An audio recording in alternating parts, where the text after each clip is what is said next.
like coming out of the closet and being like a murder lover, and it feels so great, but then weird at the same time. Like at the Halloween party, I was like talking to Michelle about something random, and then she started telling me about some Farmville murder at her college, and I was like, fucking tell me more! And it was so exciting.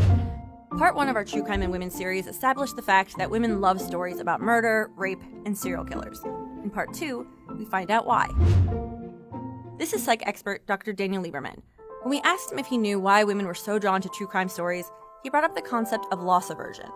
If I were to say, flip a coin, if it's heads, I'll give you $20. If it's tails, you give me $15.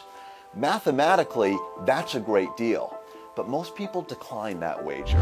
In layman's terms, loss aversion theory explains the psychology behind why so many women willingly subject themselves to terrifying stories of real-life murders.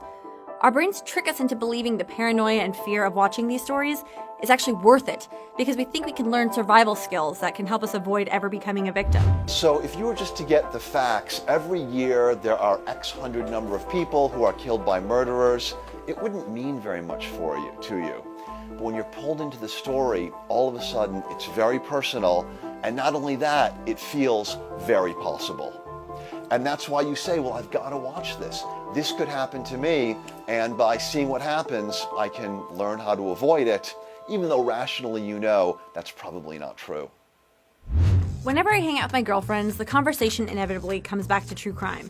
But while doing this story, I realized that we'd never actually talked about why we love it so much.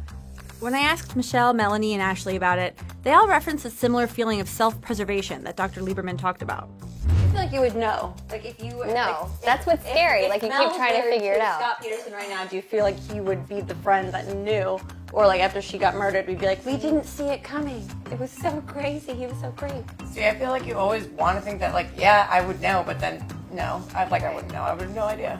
And then after he brutally murdered you, I'd be like, no, I definitely got a creepy vibe from that guy when I did. Yeah, but then there's those people that were like, that would stick by. Like you bring up Scott Peterson, like they stuck by him until like everything unraveled, and like there are still those people that are so sick that like they can fool a lot of people.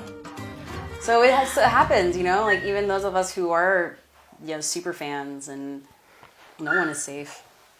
Oh, great, thanks a lot. No one is safe. So why do we enjoy exposing ourselves to these stories when it's not actually increasing our chances of survival? We feel like if we can see something, if we can monitor it, we have more control over it. Of course, that's nonsense. Watching a TV show doesn't really give us control over things, but the brain gets tricked. And as long as we feel like we have more control, we're going to feel an urge, maybe even for some people, a compulsion to continue viewing this material, even if it's upsetting. Of course, there are men who love true crime too. The reasons why are a little different though. We talked to the host of Last Podcast on the Left, who, unlike the majority of true crime podcasts, appears to have almost equal male and female audiences.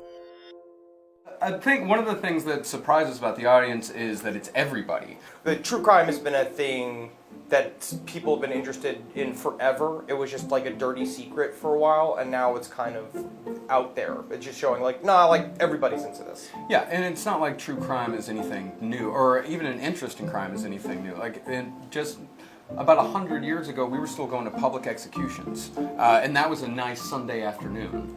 So what Soon we're doing again. now... Soon. Not so sure about that, but the guys bring up a good point. True crime fandom has been a thing forever. What's different now, though, is that it's more accessible and acceptable for women to talk about it. And when women discuss these cases in depth, it could actually lead to real-world change.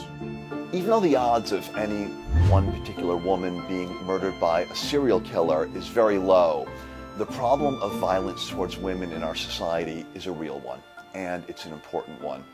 So the degree to which these shows bring people together and get them talking about the problem of violence towards women, it is a good thing. It may actually result in some real societal change.